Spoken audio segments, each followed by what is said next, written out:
Hey y'all, Scott here. Did you know you can make any video game an exclusive? See, Scrabble for PSP may have also been on the DS, but now it's exclusive to my lower intestine. How do you get people to want your video game console? Blackmail and exclusive games. Console exclusives are what makes the world go round. Why somebody would actually fathom buying a Nintendo Switch. You can only buy this thing on this hardware. Easy to understand, hard to stomach. But it's an important element of the video game industry, and without it, I'd only need one system, and the lack of a fire hazard worries me. Well, back in the early days of video game consoles, exclusives, while important, weren't deal breakers. No shark, no deal. Half the time, competing studios would just copy another console's exclusive to put on their own. You can't blame them because the Intellivision's exclusive games consisted of basketball compared to Atari's basketball. Now, when Nintendo hit the scene with the NES, that really changed the game and showcased how lucrative having games only available on your console was. You not only had games developed by Nintendo themselves, which why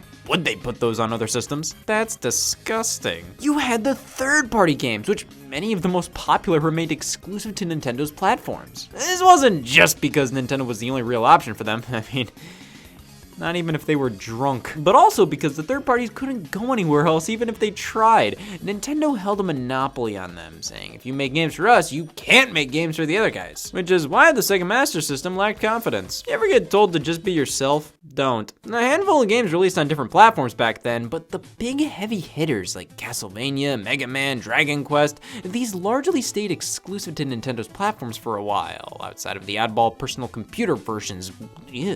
Nintendo's grip on console exclusive games made the original Nintendo Entertainment System so damn popular and basically the only option. If you wanted a video game console, you wanted a Nintendo. As time went on though, this practice obviously became outdated. Companies were able to release their games wherever they wanted, and we received far more multi-platform games releasing on multiple consoles owned by multiple different companies. Everybody gets Pac-Man too, because human rights. But that just forced each console manufacturer to put that much more effort into their own in-house exclusives. On the Super Nintendo and Sega Genesis, both Sega and Nintendo were firing at all cylinders to make their consoles look as appealing as possible. They'd often work towards offering experiences that weren't possible on other systems. Sega created the Sega CD add-on for the Genesis, which could utilize CD quality sound and full motion video. Nintendo developed chips to pop into their Super Nintendo cartridges that could do all kinds of crazy 3D graphics and effects, but those multi-plat games, well, those could be special too. Sometimes they would basically be the same across both consoles, but many times each version was developed by different people and were completely different games. And even when they were similar, sometimes one console's version had more content or slightly different content. Mortal Kombat on SNES may have looked and played better than the Sega Genesis version, but that version wasn't as heavily censored, and thus it was far more popular. These historic moments in gaming defined how console exclusives were treated for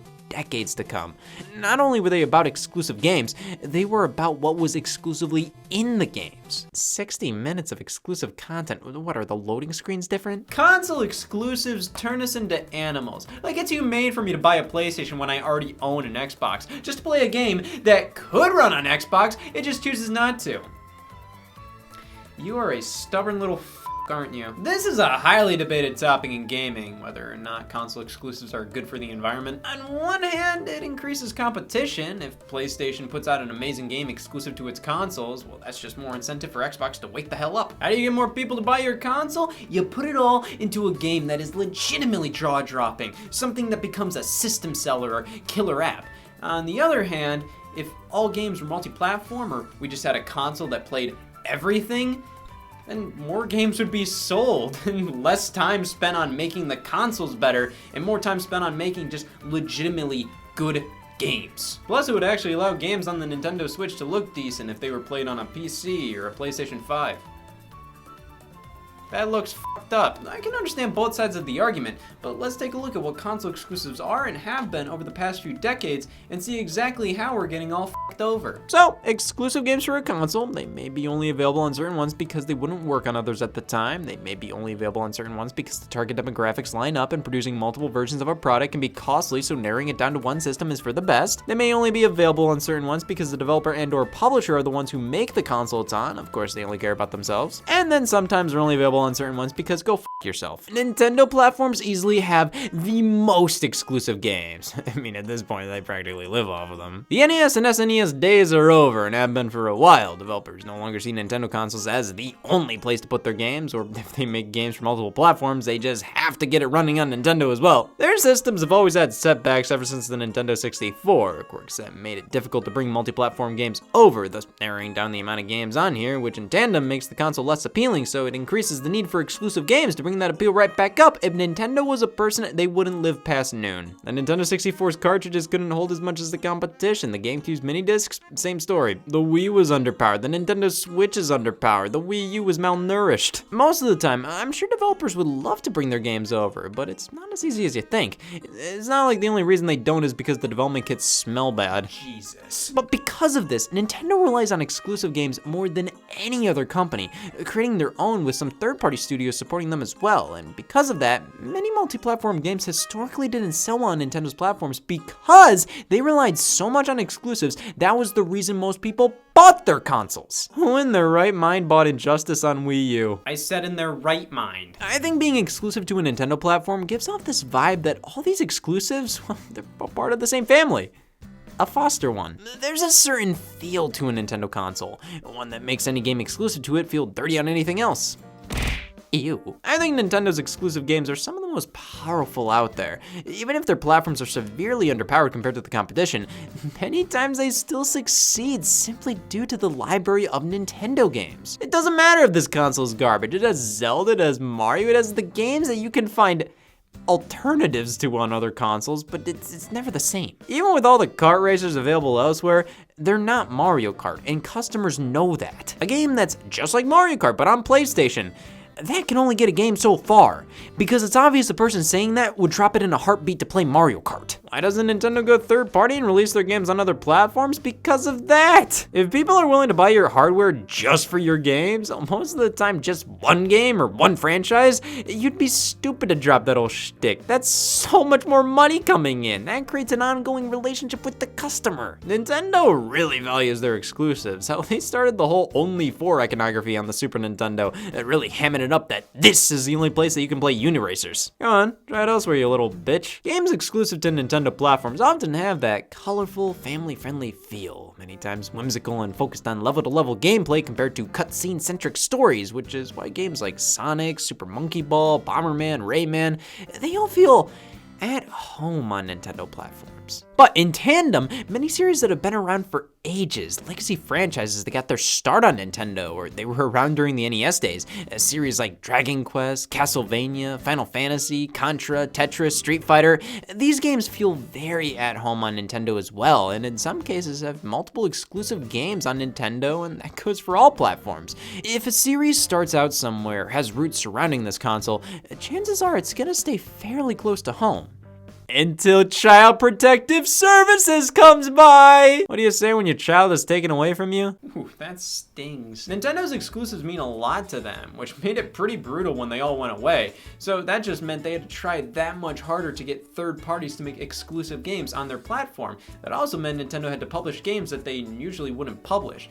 Games like Eternal Darkness and Geist on the GameCube were M-rated. And then you also had third-party exclusives like Resident Evil 4 and Beautiful Joe that were exclusive to GameCube, at least for a little bit. Nowadays, Nintendo gets all kinds of exclusives, so they still feel most at home when they're max PG-13. That doesn't mean M-rated games aren't ever exclusive to Nintendo platforms, just not nearly as much as the other guys. But Nintendo publishes a lot of games, a huge variety to make them exclusive on their platforms. Games like DC Superhero Girls Teen Power, Marvel Ultimate Alliance 3 The Black Order, and WarioWare Get It Together.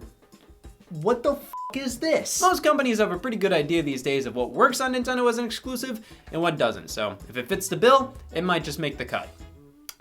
Which made PlayStation hitting the scene that much more brutal. PlayStation became the foster home for many series that initially started out on Nintendo once the Nintendo 64 featured poor living conditions. You live like this? When games that were always thought to be Nintendo games jumped shipped over to PlayStation, I think that made everybody realize how much it's a good idea to butter up third parties. Now, Sony even published Final Fantasy VII outside of Japan. This wasn't just about who made the best games, it was about who pouted the most to third parties. Come on! Sony entered a deal with Squaresoft to make the Final Fantasy series exclusive to PlayStation systems for a while there. Did this benefit the consumers? It was a great way to measure crotches. I have a PlayStation 2. I can play Final Fantasy X! Good for you, keep it up. While Sony funded a lot of their own exclusives by their own studios for the PlayStation 1 and 2, many developers and publishers came crawling to them because the other systems just didn't make sense. Thus, series like Final Fantasy, Dragon Quest, Mega Man, Contra, Castlevania, these found a new home on PlayStation. With a good chunk of Nintendo's X exclusives, you'd think Sony would stop there, but they did the smartest thing possible and pumped out their own lineup of games in addition to the Nintendo refugees. PlayStation exclusives on the PS1 and 2 were kind of funky. They were all over the place, which was a good thing. All types of releases for all different types of people. Most of Nintendo's exclusives can just boil down to platformers and adventure games. A lot of the other genres were exclusive to Japan at the time or handled by the third-party companies that jumped ship. Sony was funding and publishing platformers, kart racers, simulation racers, role-playing games, fighting games, hardcore sports titles, wacky sports titles, party games, music games. It gave the original PlayStation and PlayStation 2 such a varied exclusive library. This variety, though, made any game feel like it could be a PlayStation exclusive, while on Nintendo, it felt more like when a game was exclusive, it was welcomed into the family. A Nintendo fan is more likely to play nearly everything Nintendo publishes, while PlayStation fans have standards. I mean, these are all PlayStation IPs. There's nothing wrong with that, it's just a different feeling from Nintendo's approach. But by the time we reached the PlayStation 4 era, PlayStation exclusives finally had that distinct feel that makes an only for PlayStation game stick out.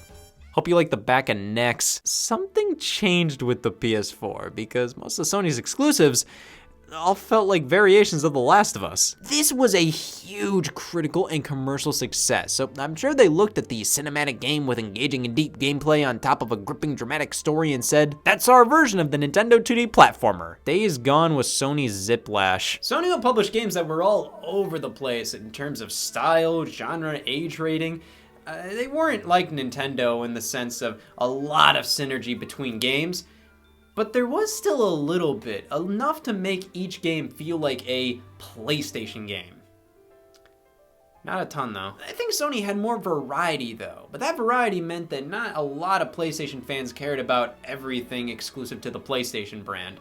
Nintendo fans, they'll play anything. But it's kind of depressing to see just how much Sony has scaled back on focusing on those experimental titles that they released on the PS1, 2, and 3, and mainly just focus on games that are fundamentally inspired by whatever their developer Naughty Dog is releasing. Hey, these are amazing games, and I'm not gonna fault them for doing what obviously works. Though after they were so experimental with exclusive games before, it's a bit disappointing to see all their games, as quality as they are, go down a road where some of them are starting to blend in with each other, which is a sentiment I hold to Nintendo as well, which focused on 2D platformers a bit too much there. But you know who doesn't have this problem?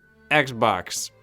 Because they have a whole slew of others. What kind of feel does an Xbox exclusive have? Which is why this made no sense. Xbox was a bit similar to Sony in their early days, going for as large of a variety as possible with their exclusives. Shrek. But unfortunately, most of these were just sort of one or two offs. They didn't leave much of an impression. The only one that really stuck was Halo, the system seller. This is why the Xbox is still here today. I mean, there were still some quality exclusives, but they mostly weren't anything to write home about. So Microsoft acted accordingly and just said, I don't care anymore. We're rich. Buying Rare, a studio known for their excellent Nintendo exclusives. This was a bold move, and I think it made console exclusives worse. This showed how everything can just be bought out. Why build your own teams when you can just steal somebody else's? Of course, it's not really stealing, and some studios deserve a buyout because in some cases it guarantees stability. But Nintendo, Sony, and Sega all to some extent worked on building up their own amazing development teams to create exclusives that feel like they are definitively Nintendo, definitively Sony and Sega games. Microsoft just buys pre-existing studios, and that's why this is their exclusive lineup. What the hell is this? There's no feeling of synergy between these games. That shows variety, but it's hard to really be an Xbox fan and care about more than half of their exclusives. And as things rolled on, Microsoft ended up sort of just milking the stuff that worked, and the opposite problem occurred. Now everything looks the damn same. Just put out the stuff that worked and do a random new IP every now and then. It's always Halo, Gears of War, Forza, Halo, Gears of War, Forza, Halo, Gears of War, Forza, Super Lucky's Tale, Halo, Gears of War, Forza. Xbox exclusives have no rhyme or reason to them. Microsoft just buys out studios or games with exclusivity deals, which, sometimes buying exclusives is okay because, sometimes the developer or publisher needs money, but a lot of the times they don't. Like, BioShock was exclusive to the Xbox 360 for a bit. Microsoft has been trying to get an exclusive lineup that isn't just Gears of War, Halo, and Forza, but the lack of synergy between any of their exclusives does not help. When I said most PlayStation fans don't play all the exclusives on the console, that is 10 times more true about Xbox fans. Microsoft always brags about how this is the biggest exclusive lineup of games we've ever had. Yeah, because have you seen your lineup before? The thing is, they aren't counting true exclusives here, because what happens when you don't have enough good exclusives to combat PlayStation and Nintendo? That's cheating! Something I see more and more is one of the console manufacturers just buying exclusivity rights to a third-party game. A third-party game that would most normally be on every platform, which is just dumb. There's no pride in this. It's not like, damn, it's good to be a PlayStation fan because I can play Final Fantasy VII Remake dozens of months before everybody else. Wow, you worked so hard owning a console where the company just paid to have this exclusive for a few months. Wow. Sony's been doing this a lot with the PlayStation 5. Games like Final Fantasy 16, Deathloop, Ghostwire Tokyo, come on, these did not have to be exclusive to the PlayStation 5. I don't even think most people look at these as PlayStation 5 exclusive games because they're so ingrained into my mind as Square Enix and Bethesda titles, and on top of that, it's not like these games wouldn't have been made if they weren't paid by Sony. Games like Bayonetta 2 and 3 are exclusive to Nintendo platforms, and that's because without Nintendo, nobody would even think about combining Bayonetta and numbers. Street Fighter V was exclusive to PS4 and PC because without Sony helping to fund the game, there wouldn't have been a Street Fighter V, or at least at the time that it came out. So that makes sense. Rise of the Tomb Raider on Xbox One doesn't. Microsoft even started advertising Lara Croft as one of the faces of Xbox for a second there, right next to Forza car. Holy shit, it's the car from Forza! These exclusives weren't earned, they were paid for, which is mostly just a waste of money in my opinion. These games would have come out on multiple platforms, mind you, but Sony and Microsoft just buy the rights to them to say they wanted to bring this game to their consoles players because they deserve the best. They would have gotten them anyway, you jerks! All that happens is these games come to other platforms eventually anyway, so was it really worth it? Guess it was, because I bought Deathloop on PlayStation 5.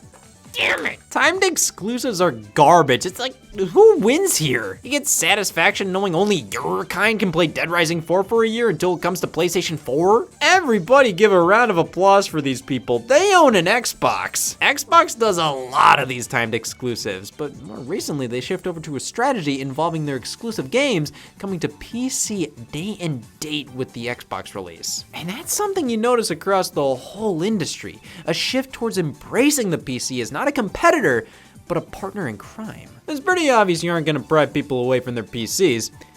I said people. PCs are never gonna overtake consoles because, man, half the population doesn't even know how to operate a printer. You'd think they wanna use this to play FIFA, so why not just release your games on PC as well? Xbox spearheaded this change with Sony following suit, releasing some of their games that have already done their business on PlayStation on PC. Not only is it incredibly odd to see a PlayStation franchise like Uncharted or God of War with Microsoft Windows listed as one of their platforms, but it's even stranger to see the Microsoft logo on a PlayStation game and vice versa. Microsoft started publishing a select few of their games they own on competing platforms, most notably Minecraft, and Sony owns the developer who makes MLB The Show, which finally came to Xbox in 2021. Talk about a strange series to be exclusive to a console. You're telling me the Major League Baseball equivalent to Madden and FIFA was only available on PlayStation?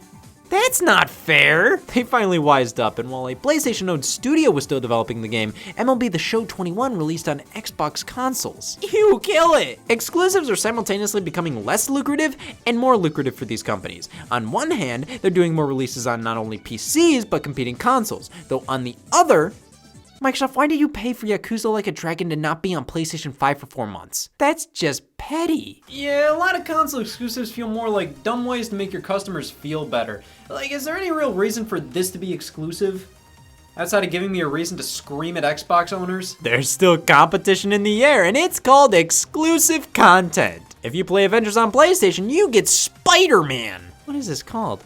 Oh, it's on the tip of my tongue. Console exclusive content is either completely irrelevant or unbelievably unfair. Like, you're keeping one of the most popular superhero characters of all time exclusive to a certain console. Firstly, that ensures that character won't be nearly as fleshed out as he could be considering it's not on every platform. Secondly, I don't like this. A lot of Ubisoft games had a deal on PlayStation consoles where you get an hour of exclusive content. I wonder if anybody even knows what this content is half the time, and like, really? An extra hour of content? I had fun for an hour longer than you. Take that, Xbox. What about when DLC is exclusive for a limited time?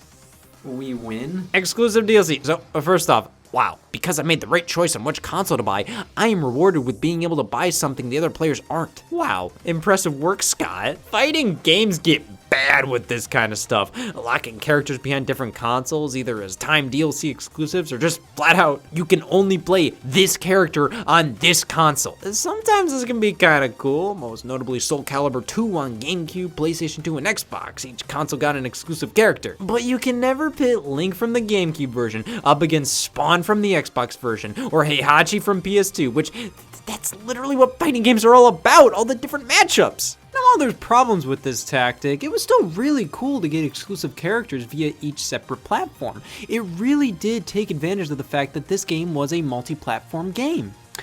And then Sony bought the exclusive rights to Soul Calibur 3, and that just threw that idea out the window. And sometimes it just makes the other consoles irrelevant.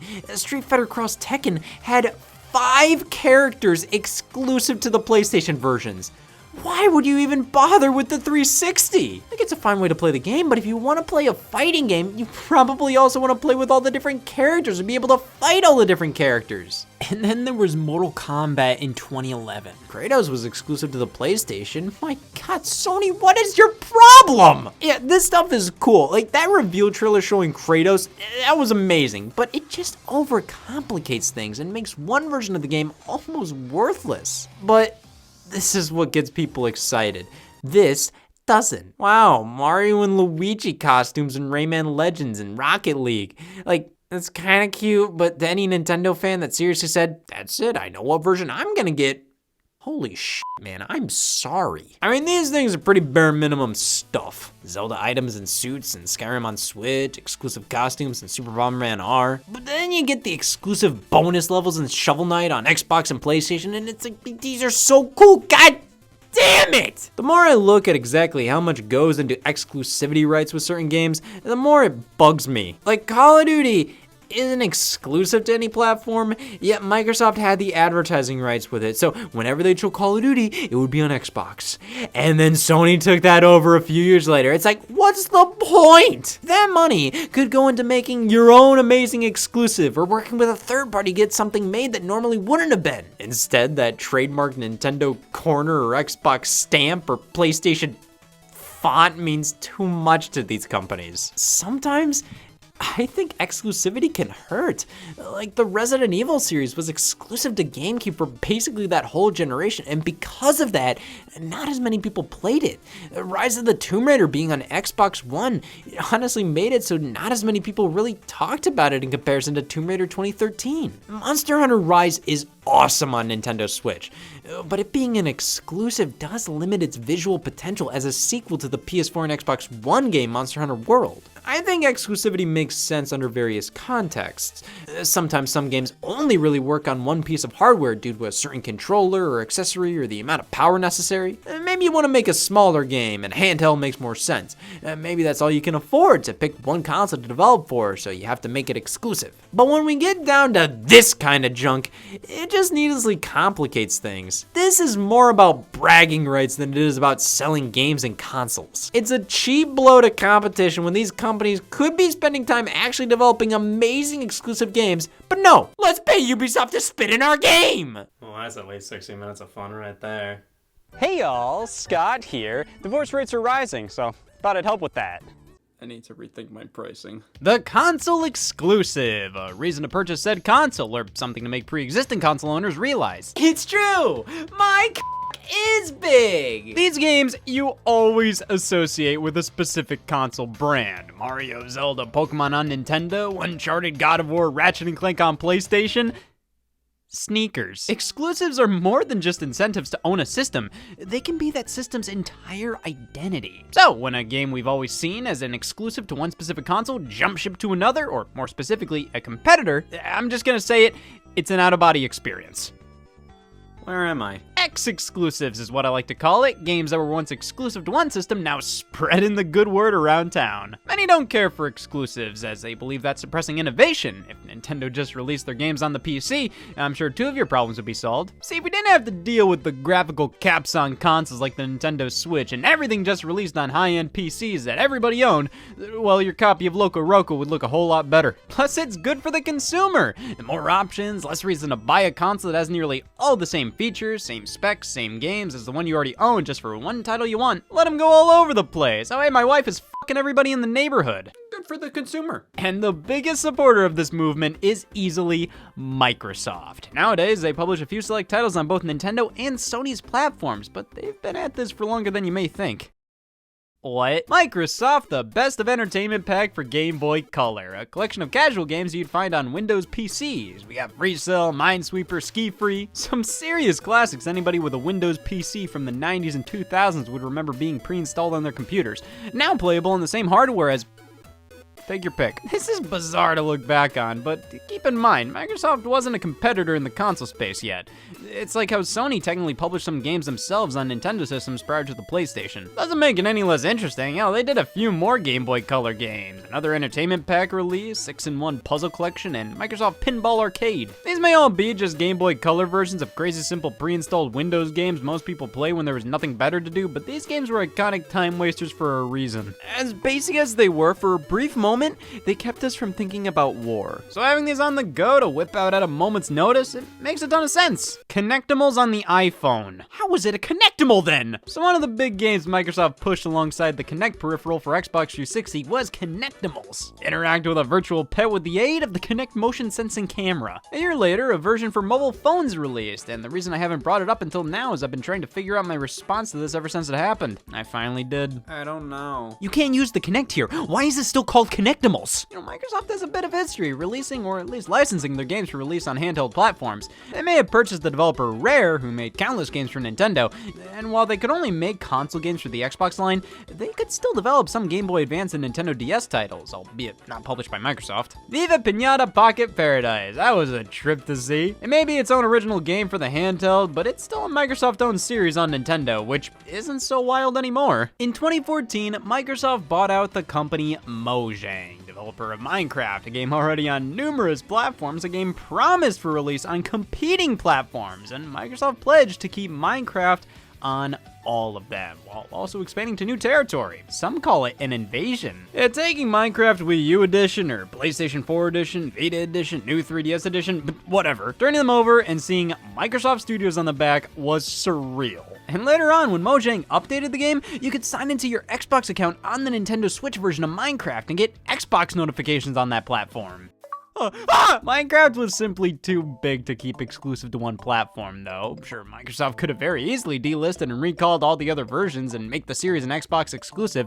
However, Minecraft didn't become the best-selling game of all time by limiting its reach. This game's accessibility and far reach were too important to give up just to try and sell a couple million extra consoles. And if anything, I think this made Microsoft far more comfortable with releasing titles on competing platforms, which they already were a bit. This is something they've always done. I mean, Microsoft Office released on the Mac. Point 1 for Scott. Hell, even Halo 1 released on the Mac. Microsoft Game Studios logo on the packaging and all. With the type of company Microsoft is, focusing on services and applications like this, it makes sense to widen your market by releasing versions on competing hardware. And while it took them a while to fully apply that thought process to their video game division, they finally started to with select titles. Cuphead was one of the first major Xbox One releases to appear on Nintendo Switch and eventually the PS4. Though it's not a Microsoft published game, they did help out with the initial release as it was a timed exclusive. Super Lucky still went multi-platform as the enhanced new Super Lucky's Tale, no longer published by Microsoft, but the Ori series received Switch ports, and it says right there on the Nintendo Nintendo eShop, Microsoft Studios. Oh boy! We truly live in a different time now. I mean, Microsoft never had any obligations to put these games out like they did with Minecraft. They legitimately put Ori and the Blind Forest on Switch just because it made sense. This is a 2D action-adventure game that felt right at home on a Nintendo platform. Honestly, I bet it did better on here than it ever did on Xbox. And since Microsoft acquires loads of studios, even after their purchase, they have prior commitments to release their games on other platforms, and thus, the Xbox logo appears on PlayStation once more. Psychonauts 2, developed by Double Fine, which became an Xbox Game Studios team in 2019, was originally crowdfunded and promised to get a PS4 version. Hey, with Minecraft, you kinda have to dig for the Microsoft or Xbox logos. Psychonauts 2 on PlayStation 4, front and center. One of the first things you see, or one of the last if you have a soul. I'd still do a double take if an Xbox logo appears on PlayStation and vice versa. Hell, in FIFA and PS4, I'm seeing Xbox logos on the jerseys. That ain't right. But hey, I guess Sony doesn't care. Hell, some of their biggest exclusives for PlayStation 5 were made by Xbox Studios. Yeah, similar to Psychonauts 2, Microsoft purchased ZeniMax, who owns Bethesda, who owns numerous other developers who made games like Deathloop and Ghostwire Tokyo. Initially, PlayStation 5 exclusives. Yeah, the deal to make those exclusives were inked before the Microsoft acquisition, so technically Microsoft published 2 PlayStation 5 only games, even if they would eventually come to Xbox. Doesn't matter, Microsoft's making money regardless, especially considering how not only did Deathloop and Ghostwire Tokyo release on PC, pretty much everything they release does. In 2016, Xbox Play Anywhere launched, which was an initiative by Microsoft to put basically all of the Xbox games they were releasing on both Xbox and personal computers. I mean, Microsoft owns Windows, so regardless, they're not losing money here. It's the consumer who gets to ask now, how do I want to give Microsoft money? There were the console exclusive defenders critical of this back then, how people had no reason to buy an Xbox One anymore because nearly all of its exclusives were either to eventually receive Windows ports or got Windows versions day and date with the Xbox release. I think at this point, it's fair to say, while there is some overlap, the PC audience and console audience are pretty damn different. Sure, there would be some people willing to buy an Xbox One that ended up not, considering many games were released on PC, so they just played them there. But there are still millions upon millions of people who only play on consoles. The game also releasing on PC will not change their minds. Because have you ever tried using a PC? I know I haven't. Console exclusives getting releases on Windows is becoming more and more common because it doesn't really take away from anything. Like I said, the PC market, it's different. You can play your game on console and it's a streamlined experience. It just works. It's comfy, it's easy, it's great. But on PC, it's a bit more work to get things running. There's more things that can go wrong, but you can download mods, use a keyboard and mouse, mess around with the graphical settings. It's a win for the consumers because both markets get the game, and a win for the publishers considering they'll get more sales without ruining the integrity of the game being exclusive to a console. The exclusive only really matters when you're trying to persuade people to buy your console compared to another console. Everybody already owns a computer, and even then, you need a really good computer to run many of these games, and at that point, you're probably a silly little PC snob who doesn't want a PlayStation 5 anyway, so fine, here, you win! Finally, I can play God of War and Google Docs on the same thing. PlayStation games on PC. Select titles get the treatment here, and honestly, it makes sense. I mean, Sony had a problem on the PS4, as many of the biggest exclusives would do crazy well, but within a year, be heavily discounted. Now, they can resell older games at nearly full price to a completely new market, plus it keeps certain series fresh in the public's eye. But again, PC releases, I don't find to be a huge knock towards console exclusivity. Now that is. MLB The Show was a PlayStation exclusive franchise, the only decent baseball game on the market, the baseball equivalent to Madden and FIFA and NBA 2K, and since Sony had that, the other consoles had options. Yeah, I do think keeping the premier baseball simulation game, really the only baseball simulation game on the market, exclusive to one console, that was a bit odd. And while Sony themselves developed and published the series for years, MLB themselves forced them to go multi-platform with the franchise. So while MLB publishes the game on all non-Sony consoles, Sony's San Diego studio still develops each entry, which means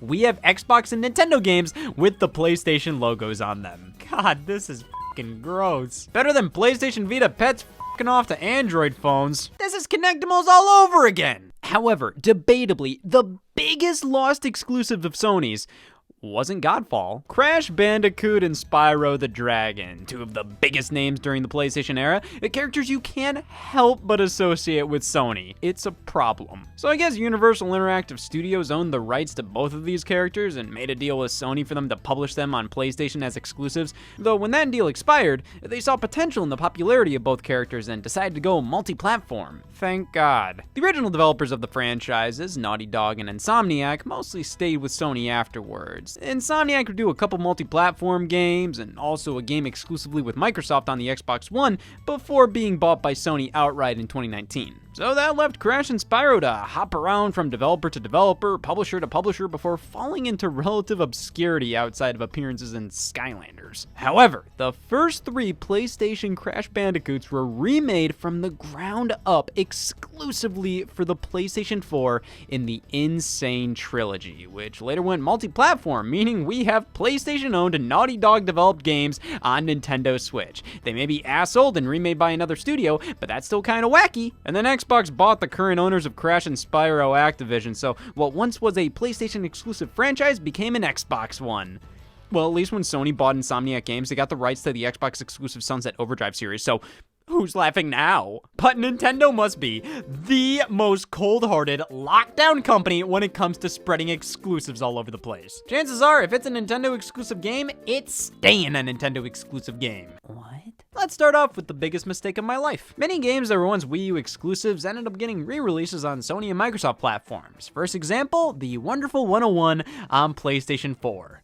God, I deserve that. Just doesn't feel right. This was not only always a Wii U exclusive published by Nintendo in my eyes, but a wholly Nintendo franchise. Yet, even after it jumped ship to other platforms, there was evidence that Nintendo still owned the IP. The developer of the title, Platinum Games, published the re-release themselves, but wouldn't comment on who exactly owns what. There's a chance Nintendo simply didn't value the title all too much and allowed them to handle it on their own. They may have transferred the rights over, but they might have not. So even though the remaster removes any mention of Nintendo from the credits, there is reason to believe Nintendo owns a PlayStation 4 game. 2 of them! Fatal Frame Maiden of Black Water, another Wii U exclusive originally published by Nintendo with some development work done by them as well. Re-released on all consoles.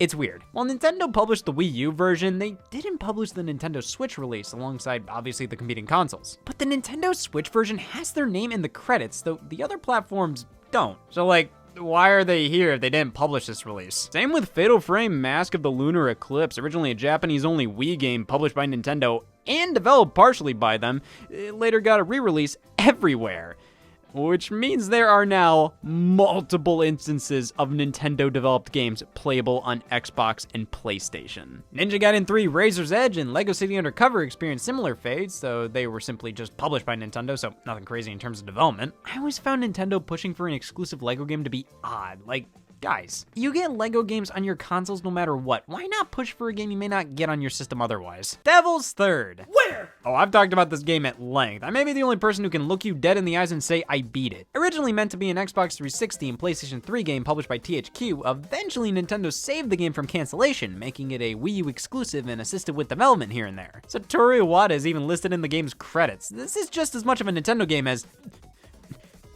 yeah! This was a Wii U exclusive. What are you gonna do about it? Play the online multiplayer portion for free on Microsoft Windows?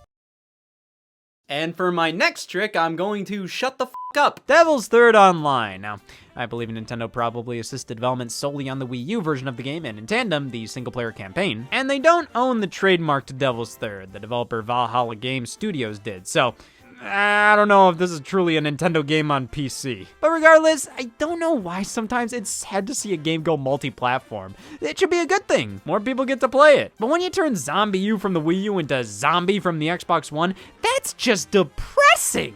One of the big launch titles for the system, Zombie U used the Wii U gamepad in some of the most interesting and involved ways. And Ubisoft was disappointed by the sales, so scrap the sequel in development and port the game to other consoles 3 years later. Oh, and remove the U from the name. Let me get this straight. You wanted this to be a successful, long-running franchise, so you basically backed yourself into a corner by putting a U in the name and creating the entire gameplay concept around this one system's controller? You basically made it as awkward as possible to put the game on anything but the Wii U. So, Yeah, the PC, PS4, and Xbox One got zombies, stripping all Wii U functionality out while updating the visuals a very small bit, throwing some new weapons in there, and ripping the multiplayer out. Even if you didn't care for the Wii U gamepad gimmicks, you gotta admit the game loses a ton of its charm without them and ends up feeling like just another generic zombie game. Damn, with the gamepad gimmicks, it's annoying. Without them, it's generic. Step a foot in zombie U shoes, you wouldn't last a day. Rayman Legends, only for Wii U, possible by the integral use of the gamepad. And I was only possible by the integral use of abstinence. After the disappointing sales of the M-rated Zombie U, Ubisoft delayed the E10 Plus rated Rayman Legends from its exclusive release on Wii U in February 2013 to a multi-platform release in September of 2013. Yeah, thank God they didn't release this on Wii U so it could come out on the PlayStation Vita, the same month Grand Theft Auto 5 released. Damn, you really saved Rayman Legends from tough competition in February. X exclusives on the Wii U ain't nothing new. I mean, hell, Nintendo's responsible for most of them. But moving over to the Nintendo Switch, we have Mario and Sonic at the Olympic Games Tokyo 2020, ripped off of that console and popped onto mobile phones. Well, half of it. Sonic at the Olympic Games Tokyo 2020. This is a tactic Sega's done before, releasing Sonic at the Olympic Winter Games on the iTunes App Store in 2009, based on the corresponding Mario and Sonic title. Sonic 2020 is basically just a mobile phone version of Mario and Sonic 2020. Sega was the company who had the license to the Olympic Games. They owned the rights to Sonic. They were the developers and oftentimes publishers of the Mario and Sonic games. They had every right to put it out on mobile. Well, not every right. Of course, in comparison to the Switch release, this is heavily mobilized. The user interface, controls, it's not really Mario and Sonic 2020 on your phone. It's a mobile phone take on Mario and Sonic. So, I mean, it kind of counts, it kind of doesn't. The game released in the arcades as well, so, I mean, either way, this is an X exclusive. I win. Nintendo games on mobile. That's a conversation you never want to have with your son. Pokemon was the first Nintendo series to bite the bullet, but even then, the franchise normally acts independently of them. Pokemon is controlled by the Pokemon Company, a joint venture between Nintendo, Game Freak, and Creatures, so while it's fair to call Pokemon a Nintendo series, the Pokemon Company calls many of the shots. So while Nintendo was initially incredibly against putting their titles out on mobile devices, Pokemon made the jump before all of that with the Pokemon trading card game, originally exclusive to my fingers. They eventually made a Game Boy Color version published by Nintendo until the early 2010s when a version for Windows was released. Yeah, Microsoft and Sony games on PC, whatever. I've seen weirder stuff in my closet. A Nintendo game for Windows is creepy. iOS and Android versions eventually followed, and yeah, I mean, this makes all the sense in the world. It's a video game version of a card game played competitively. If you want your card game to maintain relevance, you don't make the video game version exclusive to WiiWare. But then, more Pokemon games were made available for smartphones. Next up, Pokemon Shuffle Mobile, a conversion of the Nintendo 3DS game. That was released at the height of this style of matching puzzle game and was free to play on the handheld, which made it feel that much more at home on smartphones. See, this was around the time that investors were pressuring Nintendo to break into the mobile space, make smartphone games. Nintendo refused, but as a consolation prize, they attempted free-to-play titles on their consoles. Steel Divers Subwars was the first big one. You can tell they tried. But eventually they started to adapt their more prominent franchises for free-to-play, taking the Pokemon puzzle game series Pokemon Troze and reworking a bit. Bam! Pokemon Shuffle. Released exclusively on the 3DS in February 2015 to later launch on mobile devices that August, this was one of the first major instances of a Nintendo franchise heading to mobile, even if Pokemon is mainly controlled by the Pokemon Company. I always considered the Professor Layton series to be a Nintendo franchise, though that was never really the case. They published many of the titles outside of Japan, but the developer, Level 5, retained the rights. So in came mobile ports of the games, which frankly, this series works pretty well on the phone. But eventually, Nintendo started launching their own mobile titles. All original, though obviously heavy based on pre-existing games. Miitomo was fairly derivative of Tomodachi Life on the 3DS.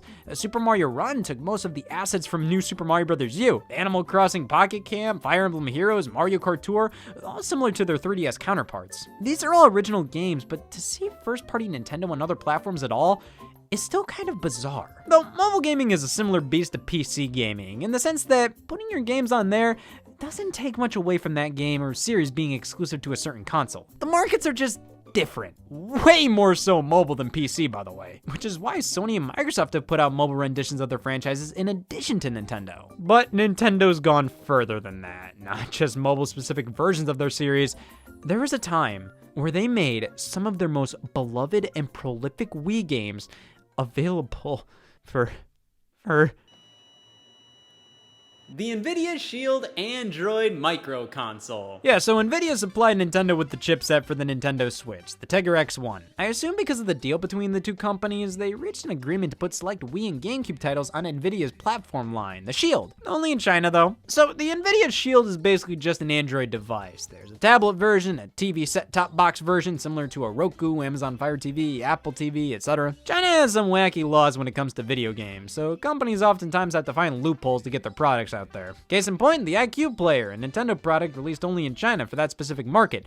Basically just a repackaged and redesigned Nintendo 64. So I'm sure to Nintendo, to sweeten their deal with Nvidia, they allowed their games to be downloadable to the Shield in China only because, oh, that's not a huge deal on their end. Sure, Super Mario Galaxy is technically on Android now, that's embarrassing, but it's only available on one specific Android platform in a country where we never officially released it. Yeah, that definitely makes seeing the platforms listed on the Wikipedia page sting a whole lot less. The games themselves, well, there were only 6 games released: New Super Mario Bros. Wii, Punch-Out!, The Legend of Zelda Twilight Princess, Super Mario Galaxy, Mario Kart Wii, and Donkey Kong Country Returns. Basically all Wii games, though Twilight Princess is the GameCube version. The ability to download these games has since been discontinued, but looking at the footage, it's honestly a shame these versions never became more widespread. They run in 1080p HD, everything is crisp and beautifully upscaled. The controls have been reworked in these titles to not require motion, so games like Donkey Kong Country Returns, where you have to damn near pop a gasket minus the near, just require a button press now for actions that used to require shaking the Wii remote, which honestly makes many of these the definitive official releases. In fact, it's fair to say when Super Mario Galaxy was re-released on Nintendo Switch via the Super Mario 3D All-Stars collection, that version was heavily based on the NVIDIA Shield remaster, replacing the motion-controlled spin attack with a button press. An incredibly strange facet of Nintendo history, but not a bad one. Now, Final Fantasy Crystal Chronicles, on the other hand, can spook even the deadest of corpses. Crystal Chronicles was a GameCube exclusive focusing on multiplayer using the Game Boy Advance for a dual-screen experience. Then, in 2020, Crystal Chronicles Remastered released on Nintendo Switch and PlayStation 4 and mobile devices as well. You bring the game back announcing you're doing so 2 years before you actually do so just to lock the multiplayer behind the internet with downgraded design elements that make everything 10 times more frustrating? Well, I'm not sure if that's a good idea. A lot of the downsides of Crystal Chronicles Remastered can be traced back to the inclusion of mobile devices on the platform list. And making the game friendly for smartphones while also making sure it's consistent across each console meant that the game was kinda neutered in the process. And considering that's a sentiment that rung true for many of the games discussed here, especially the Wii U X exclusives, shows that sometimes the console a game was made for is ingrained into its DNA, which makes playing some games on a certain company's box just feel right, even if it's entirely a placebo effect. Banjo-Kazooie was made for the Nintendo 64. Then when Microsoft bought the developer Rare, it was made exclusive for Xbox consoles until coming full circle. Microsoft allowed it to appear on Nintendo again via the Nintendo Switch Online service. Ew. Oh, what, that makes this an XX exclusive? The line is getting fuzzier by the day for a lot of these exclusives, which isn't a bad thing. Though the importance of exclusives will never go away. They do help as they inspire each of the console manufacturers to make better and better games to compete with each other. And while it would be nice to have all games available on every single platform, you're not gonna play every game. You were never meant to play every game. Why do you need every game on your platform? Yeah, it would be nice to play Spider-Man on my Xbox, but there's thousands of other games I can play on my Xbox, and I'm only gonna play like 4 of them. And if that's the case, maybe there's a chance I picked the wrong singular console to own if the games I want are exclusive to another. I don't know. Well, obviously there's far more X exclusives to discuss, but I mainly wanted to talk about games that were published or even developed as first-party titles by the big 3. Because honestly, it seems that every game developed by a third party that was once exclusive to a console eventually goes multi-platform these days. I like looking at these games from companies you'd never expect to see elsewhere. Fine. Yeah, Nintendo would license their series out to other companies more often back in the day. Normally it would be for very specific instances, like edutainment software. Mario teaches typing on the PC. You know, it tastes better over time. But the most infamous example was their titles on the Philips CDI. Basically, Nintendo partnered with Sony to create a CD add-on for the Super Nintendo. They reevaluated the contract and found some funny business they didn't like, so they dropped Sony from the project, partnering with their competitor at the time, Philips, for the CD add-on, embarrassing them and inspiring them to make their own video game console, the PlayStation. The SNES CD add-on never ended up releasing. Nintendo just told Philips, hey, here, you can use our characters for a couple of CDI games for working with us. Thanks. Listen, man, I get atheism now. These are absolutely horrible games, created with little to no understanding of the source material. These were not published, developed, or even overseen by Nintendo. They were simply games created because Philips had the rights to make them. But hey, this wasn't the first time. What about back during the Atari 2600 days?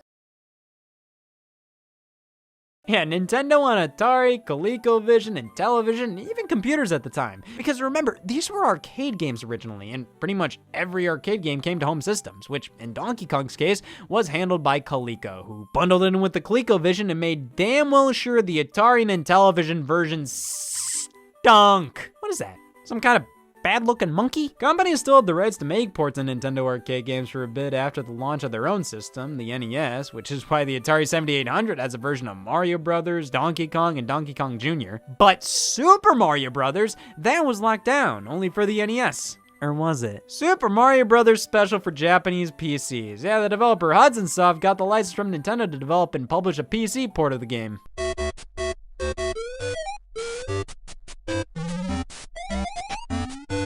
Well, anything's possible. If they technically put Super Mario Brothers on PC, Octopath Traveler can break free from the shackles of being a Nintendo Switch exclusive published by Nintendo and appear on, I don't know, Xbox. That's too far! There needs to be limits to these types of things, and I'm sick of it! You can't just take that away from us Nintendo fans, and because you did, I'm gonna do something about it! Profit. Oh wow, are those Target exclusive Lowe's beans? Don't tell anyone, but Lowe's gets them from Dillard's. But I can only get these ones here. I knew I made the right decision coming here instead of urgent care. Me too. Say, got any more reasons to keep shopping here? Well, we can never sell sneakers for Xbox. I shop at Kohl's now. Are you looking for a reason to shop at Walmart? Well, maybe this'll help.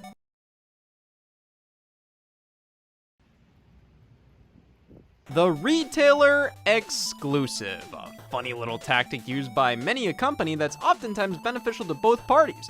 The store gets a unique item available nowhere else, forcing you to go there to buy it, while the company offering said product has somebody willing to sell their dog shit product. It's perfect! Well, it is until you realize you gotta go to GameStop. You gotta do what you gotta do. Some of the earliest examples of store exclusives can be traced all the way back to the SNES days at Blockbuster, the movie rental store everybody acts like they'd love for it to come back, but wouldn't go to it more than once if it did. Video games became a popular item to rent here, with many titles getting more traction this way compared to standard retail. So, maybe if you weren't optimistic on your game selling all too well, you can make a deal with Blockbuster, advertise it as a Blockbuster rental exclusive, and make more money that way. Oh, I found a nickel. Mr. Nuts. Damn it, such a wide breadth of titles exclusive to Blockbuster. Eek the Cat, and more. The most iconic ones, however, were the different versions of pre-existing games, like Final Fight Guy. See, the original SNES version of the arcade game Final Fight lacked the character Guy, so here in Final Fight Guy, you can play as Guy. This was originally a standard release in Japan, which is why over here, for its more limited run, it retains a lot of the Japanese box's style, proudly stating it's direct from Japan, alongside being a Blockbuster exclusive. This never made sense as a wide release over here, considering how it's the exact same game as Final Fight on SNES, just with one of the characters replaced with Guy. But as a store exclusive, why the hell not? Especially as a rental. You can just grab this for the weekend and discover what a guileless childhood isn't like. You also got Clay Fighter Tournament Edition as a Blockbuster exclusive, which wasn't really much more than a less glitchy, more accessible version of the original. Thank Christ less people could play it. But then we have the original titles, games you couldn't dream of picking up anywhere else. Mr. Nuts, Eek the Cat, and Ren and Stimpy Fire Dogs. Wait a second, weren't there 4 horsemen? These are genuinely some of the most who fucking cares kind of games. It's no wonder why they were rental exclusives. Because who would buy them? Blockbuster had a few other games heavily linked to them in this era, though they weren't exclusive to them. Titles like the Star Fox Super Weekend and Donkey Kong Country Competition cartridges are oftentimes considered Blockbuster exclusives, though while they were used during competitive events at Blockbuster, They were actually offered later through Nintendo Power Magazine, so these aren't Blockbuster exclusives. This is. Bitch. My god, they went crazy in the PS1 and N64 era. Stunt Racer 64, Transformers Beast Wars Transmetals, NFL Blitz Special Edition, International Track and Field 2000. Hell, Daikatana was initially exclusive for a few months. Indiana Jones and the Infernal Machine was basically exclusive outside of being offered on LucasArts online store in the year 2000, so it may as well have been. It's like if you went to Blockbuster, you were playing games you couldn't play anywhere else. I'm going to Family Video. The biggest title here was definitely Clay Fighter Sculptor's Cut. Yep, the only way to play the definitive version of Clay Fighter 63 1/3 was through Blockbuster. Want to play as Lockjaw Pooch? More than anything! Well, clear your weekend because they gotcha! And nowadays, due to this game's excruciatingly limited retail presence,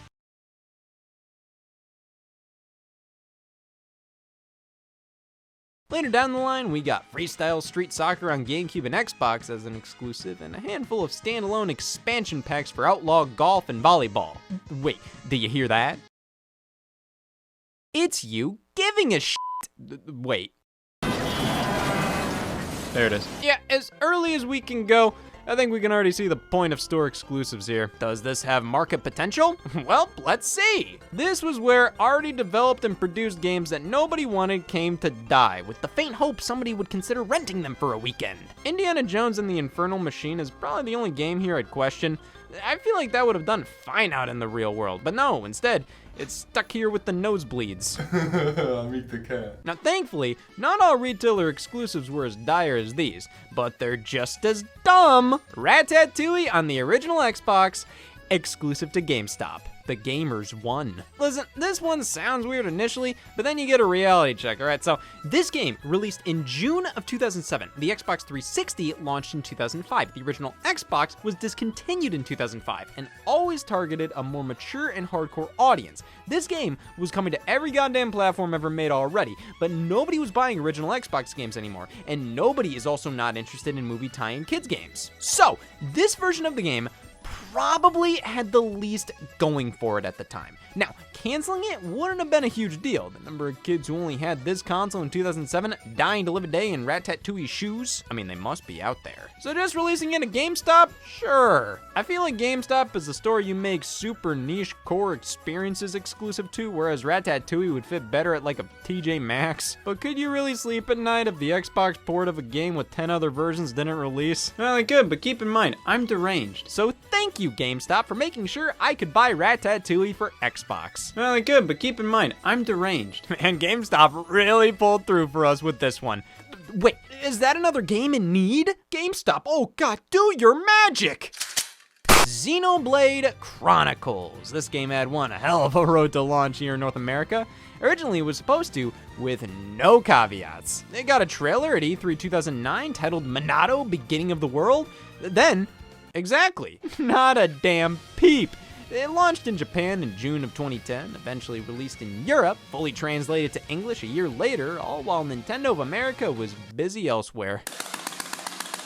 Listen man, 2011 to 2012 was a rough era for the Wii. Sure, Skyward Sword and Kirby's Return to Dreamland release, that's great sweetie, please get this thing off my porch. Very light release schedule. It felt like a prime time for a critically acclaimed open world RPG to show its stuff.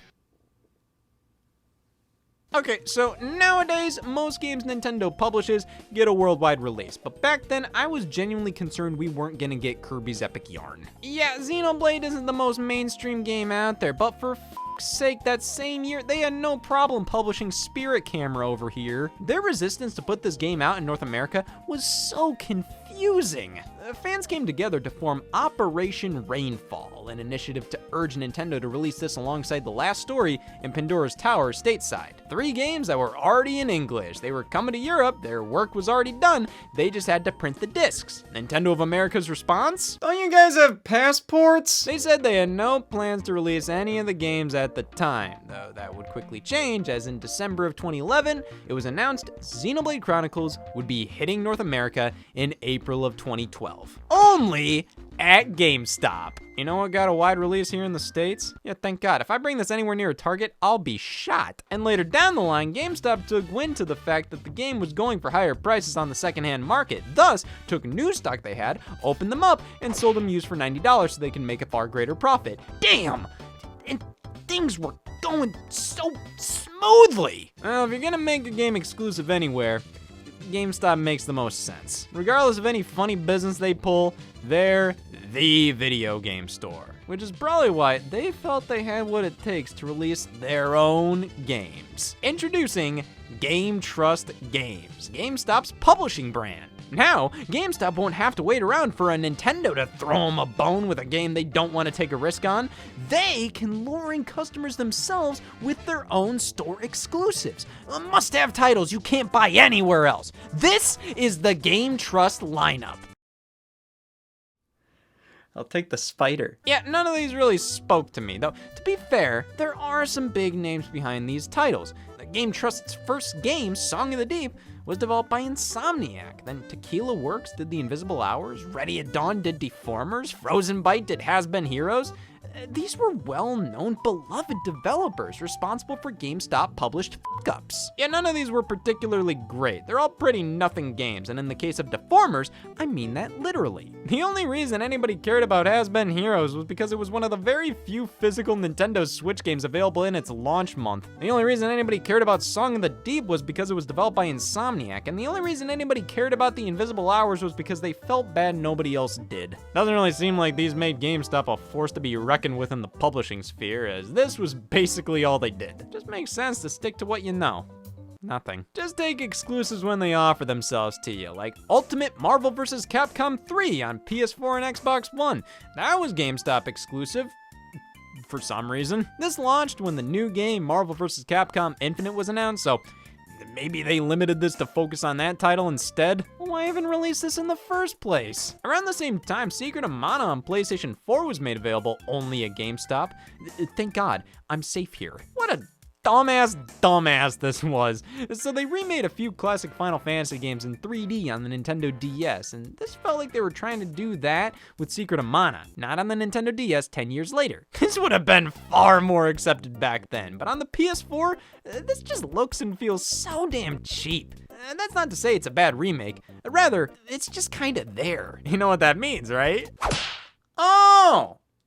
It's a bad remake. Tenchu Darkseeker was exclusive to GameStop, naturally. Okay, well, these were both more so specialty stores. What about retailers that aren't really focused on video games? What games were exclusive to those? Hey, what do you got that GameStop doesn't? You. What does it take to be a Target exclusive video game? The will to be. Why was Cars the video game on PC exclusive? Because we had to take dicks down a notch. This store easily has some of the most random games associated with it. Paws and Claws Pet Vet for Game Boy Advance, Let's Ride Friends Forever for Game Boy Advance, Enchanted Once Upon Andalasia for Game Boy Advance, High School Musical Livin' the Dream for Game Boy Advance. Never mind, a pattern is forming. Seems like around 2006 to 2008, Target struck some deals to offer kids games on aging platforms. You can see some of these have a Plays on DS sticker. And with many of these having Nintendo DS equivalents that were much more widely released, it's obvious they didn't want to take too much of a risk with the GBA versions. But Target will! Oh my God, you guys are offering a bullet for me? That's why the shirt's red. Then you have the more modern exclusives, such as Active Life Outdoor Challenge for Nintendo Switch, and of course, the SimCity preview disc. Not a demo for SimCity, no. It's a disc with trailers on it and a coupon. Might actually be better than the game. But we can't talk Target exclusives without mentioning this. The Target exclusive Game Boy Advance Special Edition system. What's special about it? We match. Yep, it just has the Target logo plastered on the front. That's it. Though there was a red version, which is definitely more specialized specifically to Target. These are about as retailer exclusive as you can get.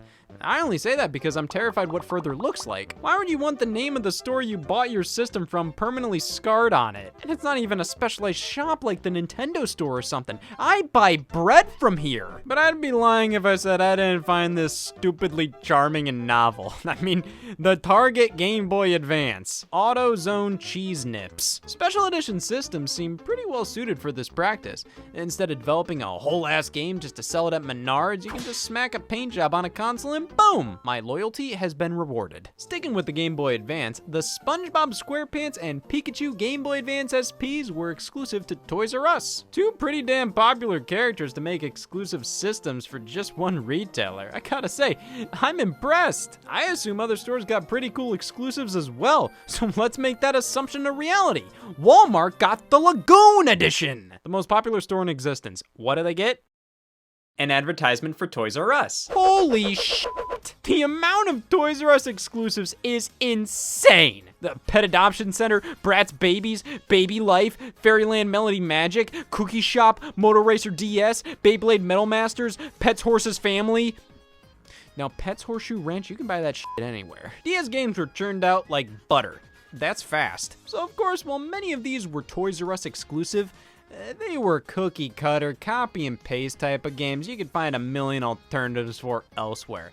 Making them exclusive made them actually noteworthy in some way. But here's one that don't need that exclusivity to stand out. Soul Bubbles, a legitimately solid puzzle game that takes great advantage of the DS's capabilities. It's a shame because it feels like nobody played or has even heard of this game. I think a GameStop exclusivity would have worked out a lot better because I don't think the people who would actually appreciate this game were buying their games at Toys R Us. For example, this is Sneakers, Xbox exclusive extraordinaire. You know, Microsoft chose this to be one of the launch titles for the system in Japan instead of Halo. Well, why wasn't Halo a Toys R Us exclusive then? Sneakers is one of those press X to check this rat games. 30 minutes, 30 rats, go! This was created to be a technical showcase for the original Xbox, touting mice fur as a key feature. And what did it all boil down to? A 28 on Metacritic and one less reason to go to Toys R Us. They definitely had it better when it came to exclusive systems. The Pikachu Nintendo 64, the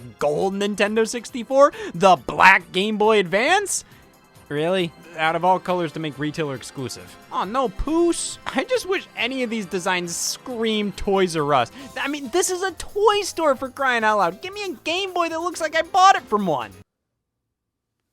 Thank you for having such a hefty trough of exclusive products at their store. The Toys R Us sure didn't care what they were. Honestly, I feel like Walmart one-upped them with one game alone. Chibi Robo Park Patrol for the Nintendo DS. Now, I'm not saying this is the only Walmart exclusive game, but there sure aren't as many out there as the other stores. And while Toys R Us had sneakers, Walmart had a video game. I don't blame Nintendo for partnering with Walmart to make this an exclusive, but I do heavily question why they kept making Chibi Robo games if they never believed in them achieving success. Chibi Robo was a super late GameCube release. Then out of nowhere, a sequel in the DS was announced when there was barely any benefits to doing so outside of giving the series another shot on a more popular platform.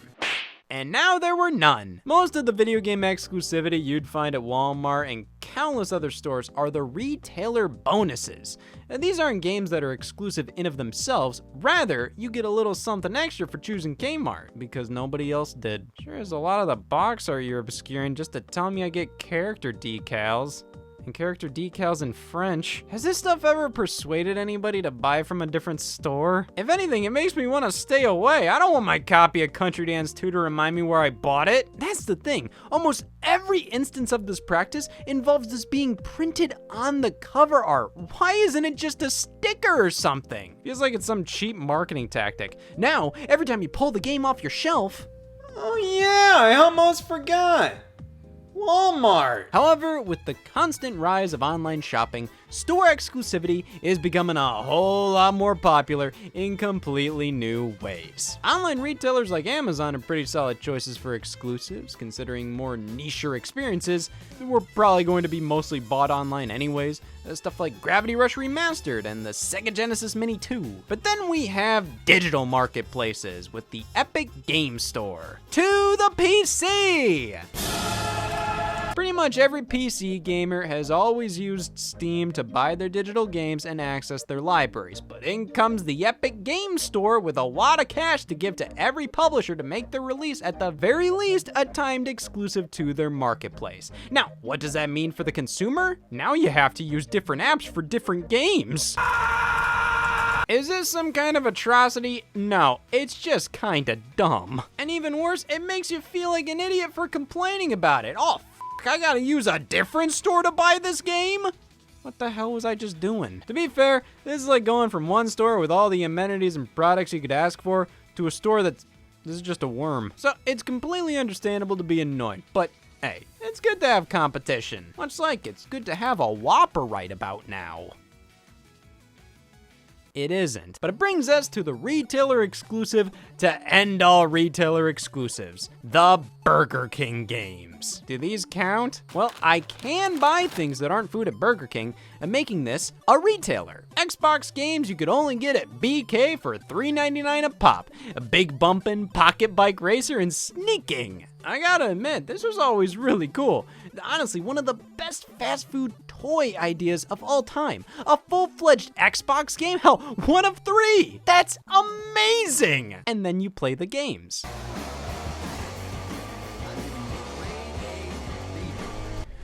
Listen, man, I know you want me to come to this store every day and go, hey, all Scott here, I'll take the usual, and you slide an air down the conveyor belt, but you don't need to make games exclusive to do that.